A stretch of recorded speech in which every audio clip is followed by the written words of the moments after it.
Yes, and we have a lot of best friends here. Hello, animals, all these best friends. Thank you so much. Hi, good morning. Good morning. I'm Karen Cleveland. I use she, her pronouns. I'm a minister here at Center for Spiritual Living Seattle, and I'm an animal communicator, retired. I'm a safari host. You'll be hearing bits and parts of that today. So thank you for being here.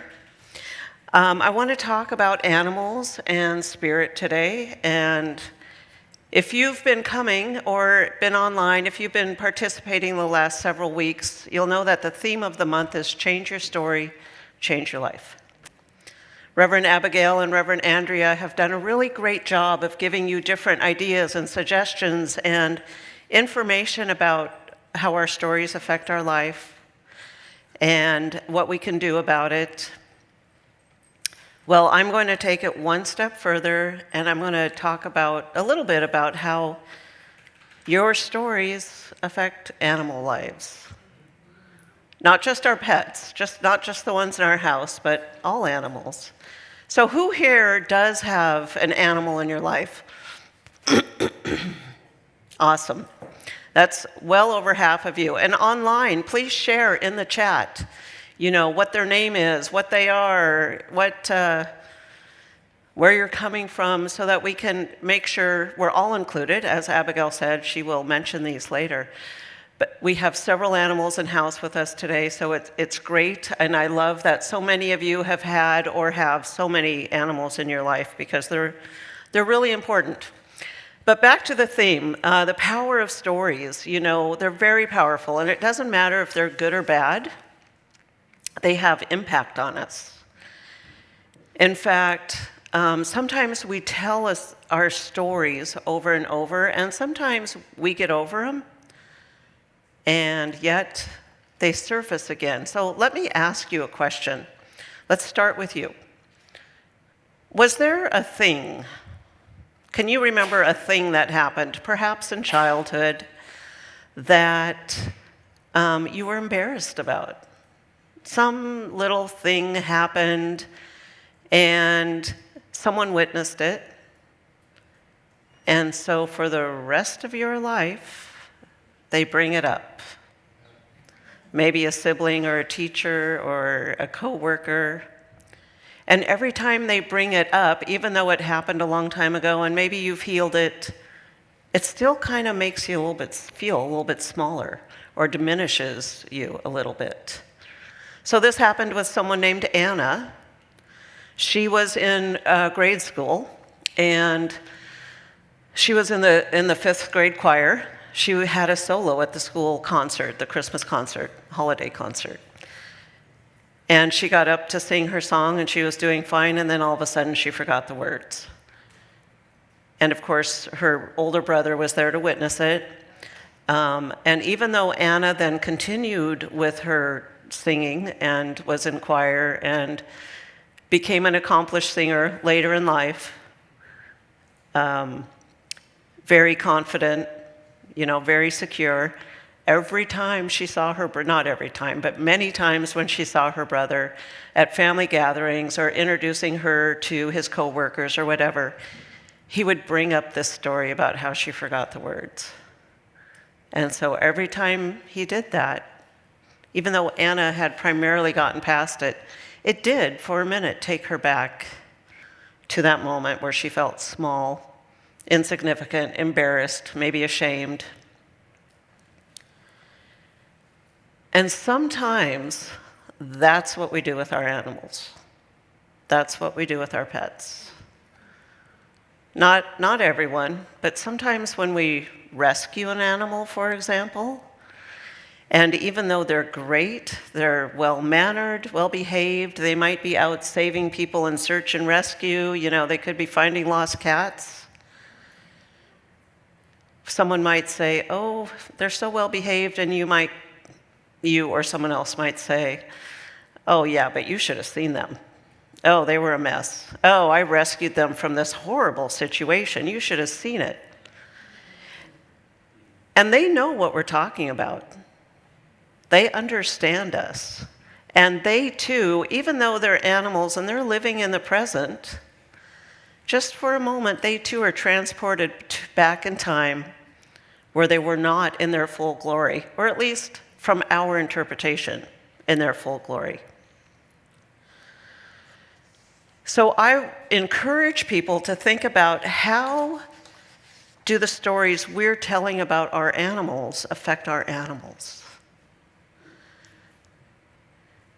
And I will tell you, I am just as guilty of this. In fact, when I was planning this talk, I realized I have some work to do. Because I have a dog. I have a dog and cats. And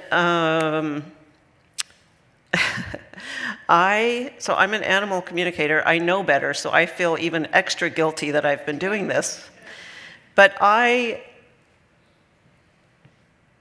whenever I leave the house, and she's home alone, I feel really guilty, and I think, oh my God, she's going to think I'm abandoning her. Oh, I just wish that she would feel better and she knows I'm coming back and that she didn't feel abandoned. And so I have hired animal communicators to talk to her. And it's like, please let her know she's not going to be abandoned. And they say to me, she knows.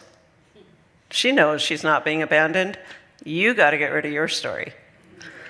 It's like, oh yeah, okay. I need to get rid of that story. So I am guilty of it. I know what happens. But in order to help our animals move forward in their lives, to have their best lives, the happiest lives they can have, whatever they're here to do, we need to be aware of what we're telling them, or even thinking or feeling around them. Because like I said, they know, they pick up on our emotions. If you've started crying and one of your animals has come to take care of you, or conversely run away because they don't know what you're doing, but they know something's going on. And when we're talking to them, when we're thinking about things that affect them or that affect our lives and they're around us, they know.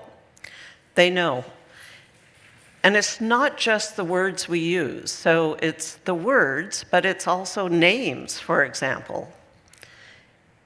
And I have clients sometimes, so one that stands out is, my dog is really loud, and I'd really like my dog to stop barking so much. And names can have meaning because we attach meaning. They don't attach meaning to it. It's how we feel about the words or the names that they pick up on. And I'd say, well, I know you want your dog Thunder to be more quiet. Maybe you could call your dog something else.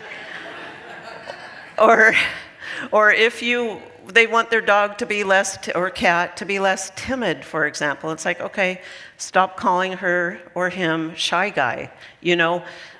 Use empowering words, empowering things. Use the words that you want them to be. I think that's the key thing, is making sure that we talk to our animals in ways that we want and not things that we don't want. So they pick up on these words and emotions. They're very aware. I call it our universal communication system. We are all connected. And there's ways that we communicate. I'm not going to get into all the details right now. But it's not just the animals in our house. It's animals everywhere. So even the squirrels in your backyard, the bears in the woods, the zebras on safari, all the animals are affected by the energy and by what we're putting out. COVID was a really interesting time for animal communicators and for the animals, because they knew something was going on. All the people were weird. All the people were acting weird. And I can't tell you how many appointments I had that I had to, help the people, help their animals realize it's people stuff. It's not their stuff, it's people stuff.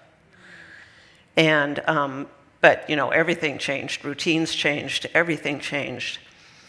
But as I said, it's the animals all over the world were impacted by it and everything that we do. So I mentioned that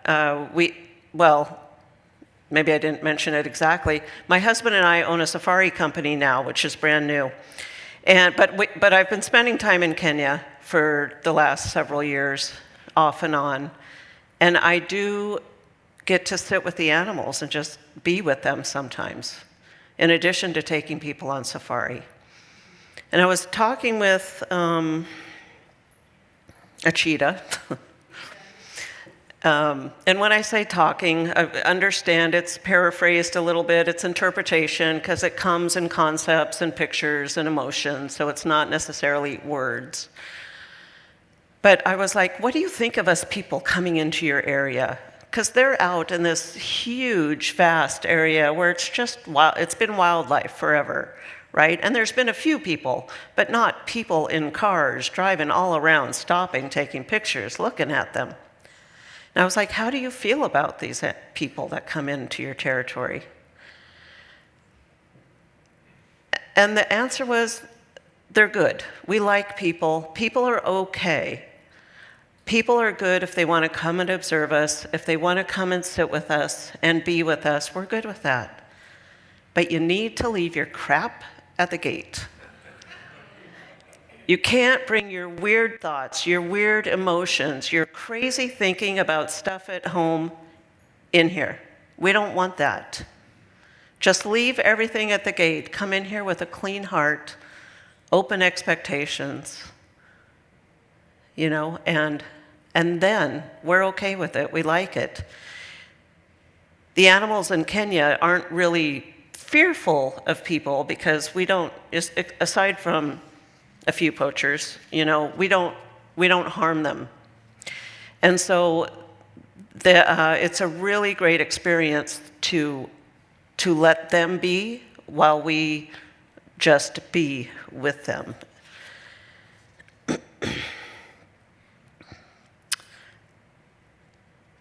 So a little bit about this universal communication system. So we have energy, the animals have energy, there's energy all over in the world, and we pick up things from other bits of energy, we pick up bits of information. The thing is, sometimes we doubt it. We don't always believe that information that's coming to us is coming to us from outside our body or outside our brain. And so we don't always pay attention to it.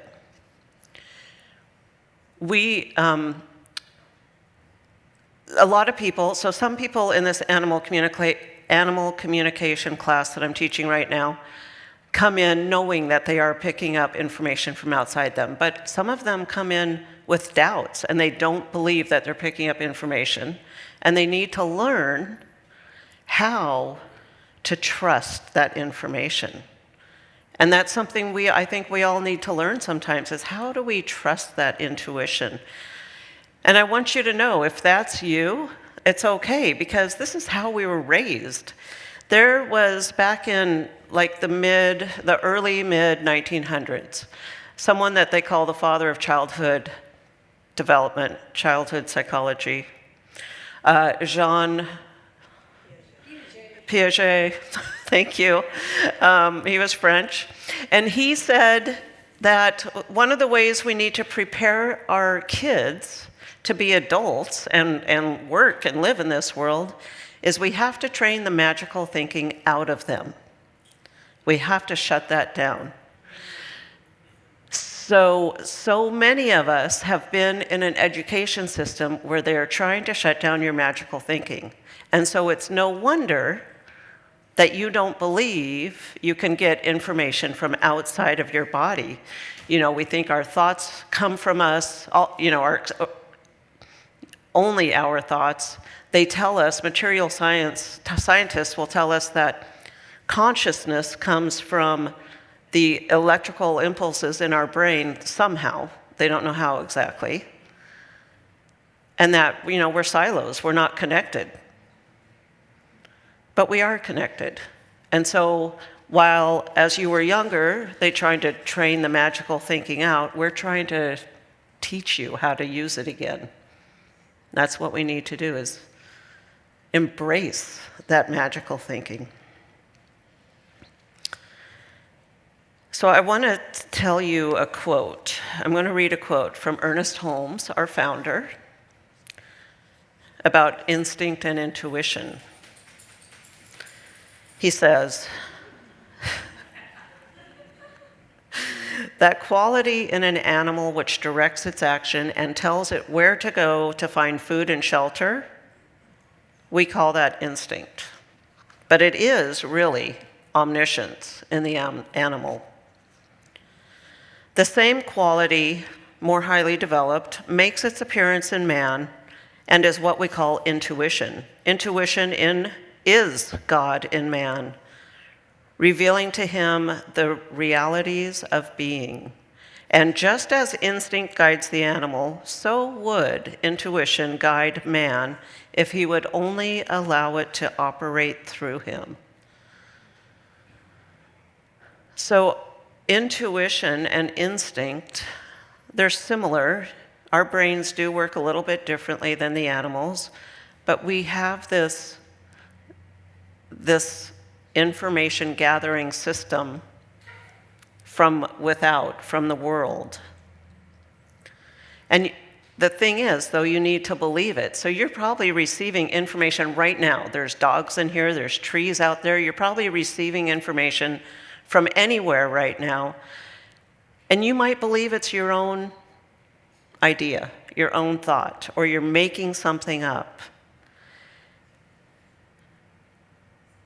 And it's hard to get over that. That's why it's practice. We teach practices to learn to be open to receive information. Right now in Kenya is the Great Migration. And the Great Migration is, and it's only in Kenya. It happens all year round, but in Kenya it's 2 months or so. And it's when the wildebeests, or the gnu's, migrate from Tanzania into Kenya. And you'll see the pictures of it, of them running down the riverbank, across the river, and up the other side. And there's crocodiles waiting for them in the river. There's lions and leopards and cheetahs waiting for them, because they know it's feast time for them. And they do this. They go through this circular pattern all their lives, looking for whatever it is that they need to next for that cycle of life that they're in. So I asked a wildebeest one time, I'm like, why do you do this? You know, why are you always doing this? And the answer is that they said it's a pull. It's undefinable, but it's something we know we need to do. We know that if we move, we are going to get what we need. We know that if we don't stay still and if we continue to follow this pull, our needs are going to be met. And that's exactly what they do. So right now they're coming for food into Kenya, and then they're going to move for water, and then they'll move to find a safe place to give birth. So they constantly trust and have faith that following their instinct is going to take care of them, and it does. And you might say, but wait, crossing that river, that's pretty dangerous. And it is, but it's no more dangerous than staying at home alone in your field where you're just as exposed and dangerous and probably less happy than following your intuition. So the animals have great wisdom for us. I mean, you know, they're in the present, they're here, they follow these things that we teach if we could only really pay attention to them.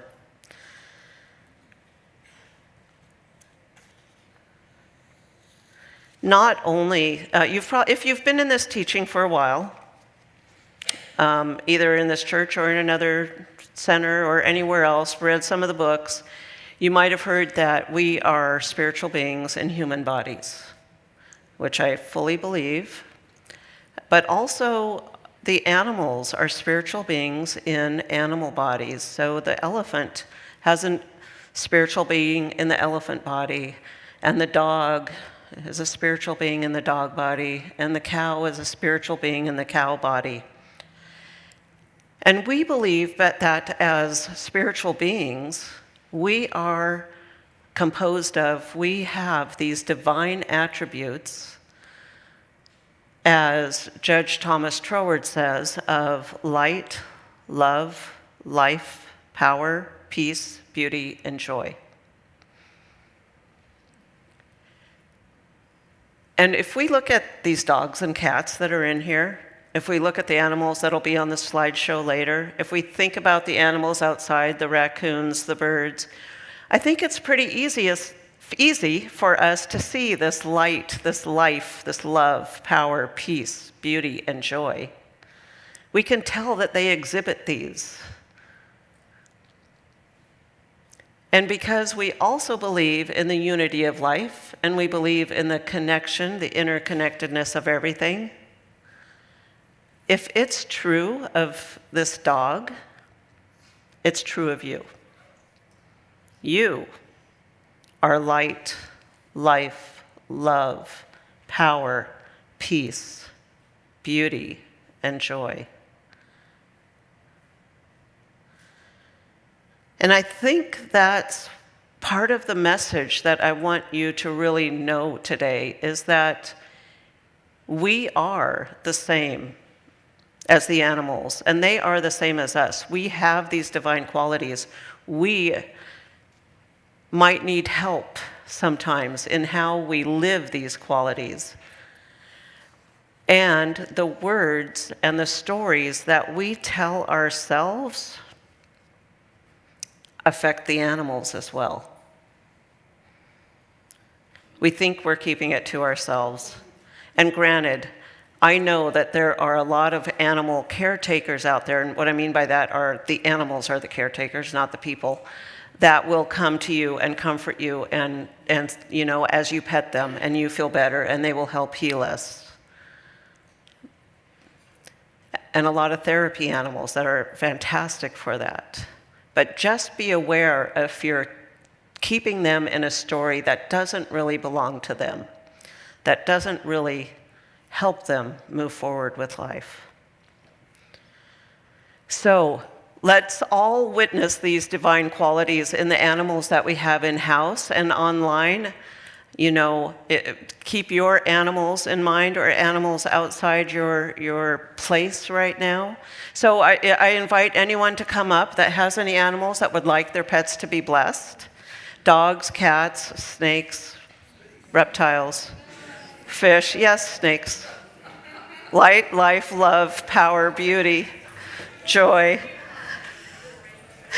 And what's going to happen, I invite everyone up to the stage, and even if you have a picture, you just want to come up, that's okay. I invite everyone up. I'll do a prayer blessing, and then afterwards we're going to do a slideshow from pictures people have submitted.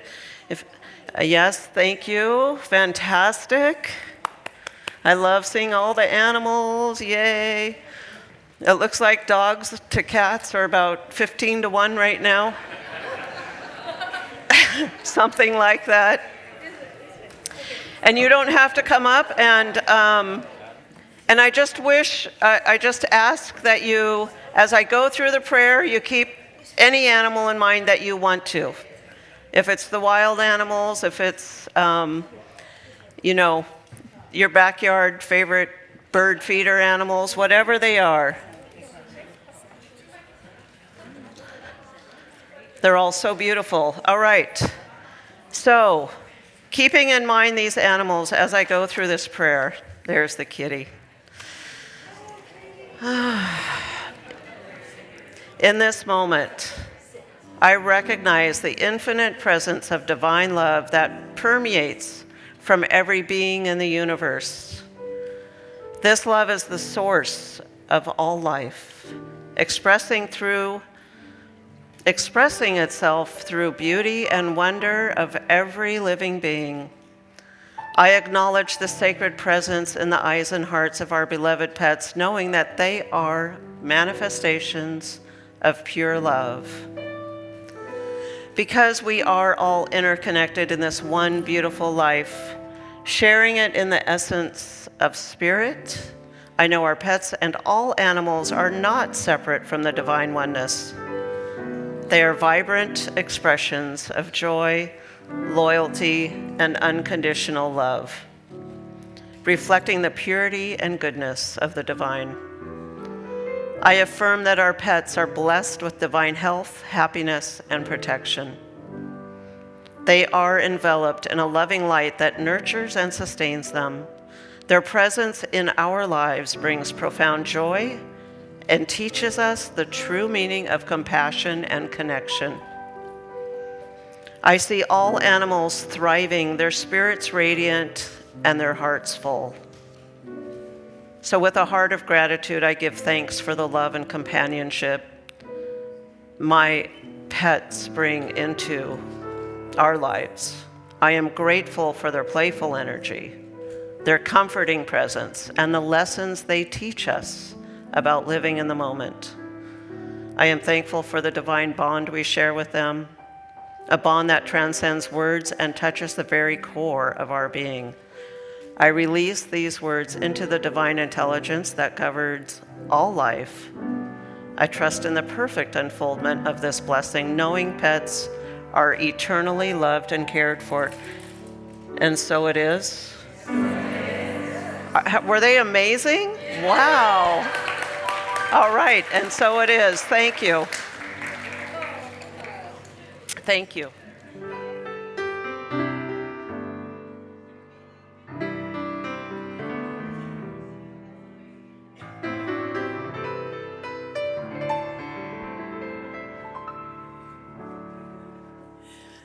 I look up and I see God. I look down and see my dog. Simple spelling, G-O-D. Same word backwards, D-O-G. They would stay with me all day.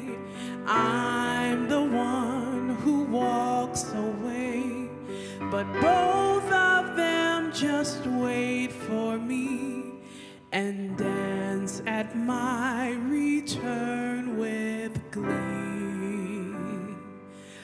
Both love me no matter what, divine God and canine mutt. I take it hard each time I fail, but God forgives, dog wags his tail. God thought up and made the dog. Dog reflects a part of God. I've seen love from both sides now. It's everywhere. Amen. Bow wow. I look up and I see God. I look down and see my dog. And in my human frailty, I can't match their love for me.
I'm the one who walks away, but both of them just wait for me and dance at my return with glee.